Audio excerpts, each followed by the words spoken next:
Sir immune कितना important है इन सारी बीमारियों से लड़ने के लिए? इम्यूनिटी कम नहीं होता है या एक बात लोग करते हैं कि इम्यूनिटी बढ़ानी है। सो ऐसा कुछ भी एग्ज़िस्ट नहीं करता अच्छा, कि इम्यूनिटी बढ़ानी है, इम्यूनिटी ठीक करनी है।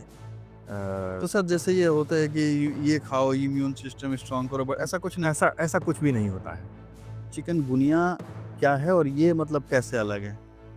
चिकनगुनिया एक एक प्रकार का आर्थराइटिस छोड़ जाता है, अच्छा, जिसमें लंबे समय तक जॉइंट पेन रहता है, जॉइंट के अंदर सूजन रहती है।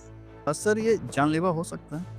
चिकनगुनिया आमतौर पे बहुत ही खतरनाक नहीं होता है हुँ, और उस तरह के कॉम्प्लिकेशंस कम देखने को मिलते हैं। चिकनगुनिया बार-बार भी हो सकता है? चिकनगुनिया बार-बार हो सकता है। जैसे चिकनगुनिया अगर किसी व्यक्ति को हुआ है हुँ, और दोबारा से होता है तो उसमें जो परेशानी रहती है वो ज़्यादा होती है।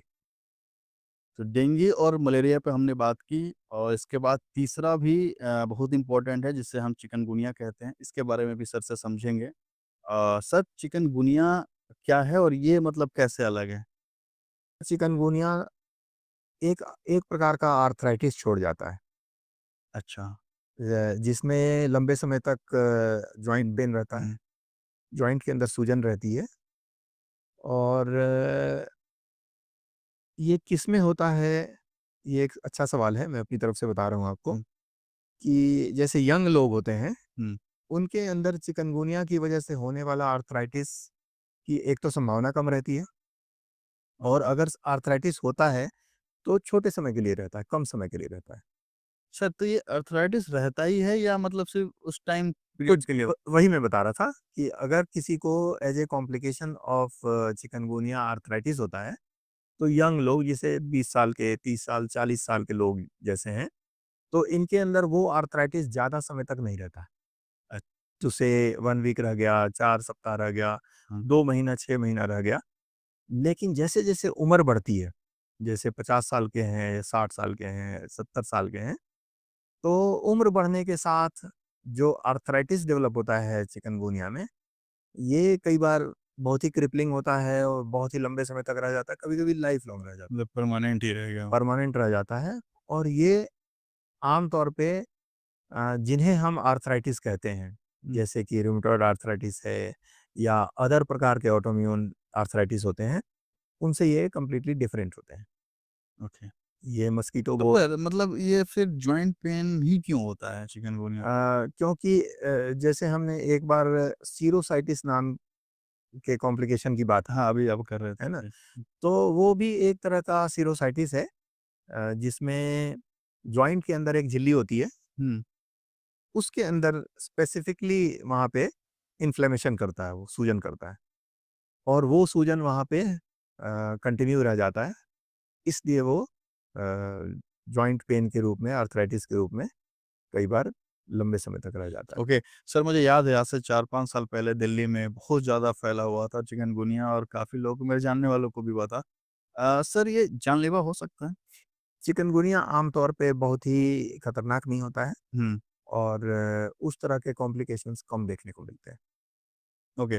तो सर मतलब क्या चिकनगुनिया में पेन होगा ये कम मतलब ज़रूरी है? नहीं, ज़रूरी नहीं है। सभी लोगों को नहीं हो आर्थराइटिस नहीं होता है, ओके। सभी लोगों को आर्थराइटिस नहीं होता है और एक ऑब्ज़र्वेशन है जो मैंने बताया आपको कि उम्र जितनी ही ज़्यादा रहती है, आर्थराइटिस होने की संभावना ज़्यादा रहती है, आर्थराइटिस की सीवियरिटी ज़्यादा होने की संभावना रहती है और आर्थराइटिस लॉन्ग लास्टिंग होने की संभावना ज़्यादा उम्र के ऐज साथ पे ज़्यादा डिपेंड करता है सर ये। उम्र के साथ ज़्यादा रहती है। ओके।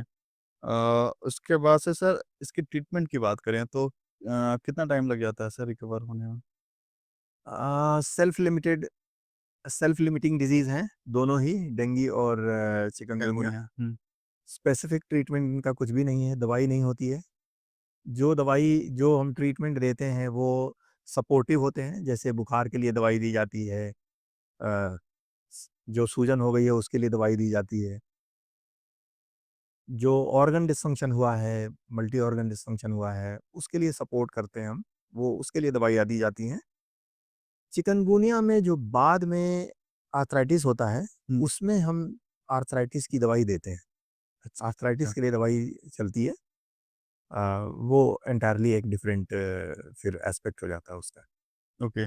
तो सर जैसे कि डेंगू है या चिकनगुनिया या मलेरिया है, तो बेसिकली इसमें जो मेडिसिन चलती है वो बाकी जो बीमारियाँ होती हैं उसको ठीक करने के लिए चलती है। कोई नहीं, इलनेस वैसे मलेरिया है सर? इसमें इंक्लूडेड नहीं है। अच्छा मलेरिया अलग है। इंक्लूडेड नहीं है, हुँ, क्योंकि मलेरिया के लिए स्पेसिफिक दवाई होती है, एंटी मलेरियल मेडिसिन्स होती हैं, वो बगैर उसके फिर वो ठीक नहीं होगा।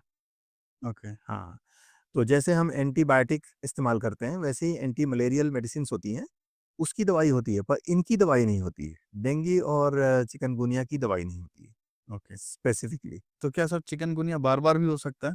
चिकनगुनिया बार-बार हो सकता है। जैसे चिकनगुनिया अगर किसी व्यक्ति को हुआ है हुँ, और दोबारा से होता है, तो उसमें जो परेशानी रहती है, वो ज़्यादा होती है। ठीक वैसे ही डेंगू का भी है। हुँ। अगर किसी व्यक्ति को डेंगू हुआ है, तो उसको ज़्यादा सावधान रखना रहना चाहिए, क्योंकि जो सेकंड फ़ेज़ का कॉम्प्लिकेशन है, वो चिकन उस व्यक्ति में हाँ। डेंगू होने पर वो उसकी संभावना ज़्यादा बन जाती है। तो सर क्या ऐसा होता है कि पहले डेंगू हुआ फिर बाद में चिकनगुनिया हो गया? दोनों अलग-अलग बीमारी के तौर पे हो सकता है। अच्छा हो भी हाँ, सकता है हो ऐसा? सकते हैं। ओके। हाँ। तो सर क्या मतलब इसमें भी कुछ सिम्पटम्स अलग उनसे आते हैं? जैसे कि मतलब हम अलग पहचान पाएँ स्टार्टिंग में अगर उम, पेन नहीं हो रहा है जॉइंट पेन तो? नहीं, अदरवाइज़ जो सिम्पटम्स होते हैं, वो कॉमन ही होते हैं। तो उसको तो सर सर इससे जुड़ा एक और सवाल है, जैसे लोग स्टार्टिंग में वायरल फीवर भी समझते हैं, तो वो सर कैसे अलग समझ ये वायरल फीवर ही तो है। अच्छा ये फीवर ही ये वायरल फीवर ही है, ये वायरल डिज़ीज़ है। ओके, पर जो एक कॉमन टर्म है कि ये वायरल फीवर है, वो एक्चुअली लाइट सेंस में लेने वाली बात को लोग कहते हैं कि ये कुछ नहीं है, ये वायरल फीवर है। बेसिकली है तो वायरल डिज़ीज़ ही। जैसे कोविड के दौरान कोरोना जो हो रहा था, वो भी वायरल डिज़ीज़ है और वो भी वायरल फीवर है। सो बीमारी तो ये वायरल ही है, ओके। लेकिन इसके कॉम्प्लिकेशंस को, इसके ग्रेविटी को समझना ज़रूरी है।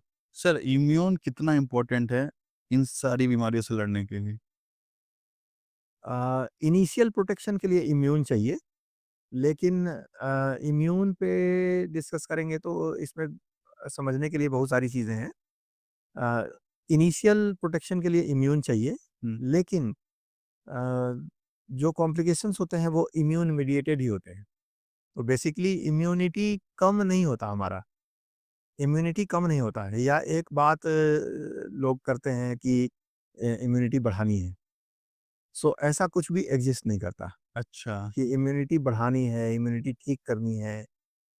तो अ, सर जैसे ये होता है कि ये खाओ इम्यून सिस्टम स्ट्रॉन्ग करो बट ऐसा कुछ नहीं ऐसा ऐसा कुछ भी नहीं होता है, ऐसा कुछ भी नहीं होता है। एक्चुअली चाहे वो कोविड हो, चाहे वो डेंगू हो, चाहे वो चिकनगुनिया हो, इसमें जो कॉम्प्लिकेशंस होता है, वो हमारे इम्यून के ओवर रिएक्शन की वजह से होता है।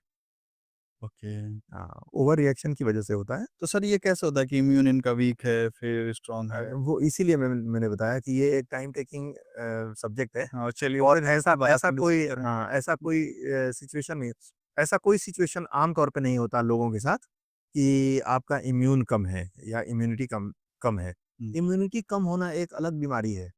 ओ ऐसे लोग आपने नहीं देखे होंगे। सो इम्यून डेफिशिएंसी एक अलग बीमारी है, ओके। तो सर क्या चिकनगुनिया में भी प्लेटलेट्स डाउन होते हैं? थोड़ा बहुत कम हो सकता है। ओके। हाँ, डेंगू की जैसा नहीं होता ये? हाँ, डेंगू की तरह नहीं होता है, पर प्लेटलेट थोड़ा कम हो सकता है। ओके। तो हमने बात की डेंगू के बारे में, चिकनगुनिया के बारे में और मलेरिया के बारे में और डिटेल से जिस तरीके से डॉक्टर मुकुंद सिंह जी ने बताया, वो मैं कह सकता हूँ आपको कि बरसात के मौसम में आप इन सारी चीज़ों का ध्यान रखें और जितने भी प्रिकॉशन है उसको ज़रूर करें ताकि इस स्टेज तक आने की ज़रूरत ना पड़े और सर बहुत धन्यवाद आपने हमें टाइम दिया थैंक और यू, सर मैं थैंक यू, कोशिश करूँगा कि आगे भी आपसे अलग टॉपिक पे बात करें क्योंकि बहुत अच्छे से आप सर समझाते हैं और इन लोगों के लिए बहुत हेल्पफुल है। Thank you sir. Thank you.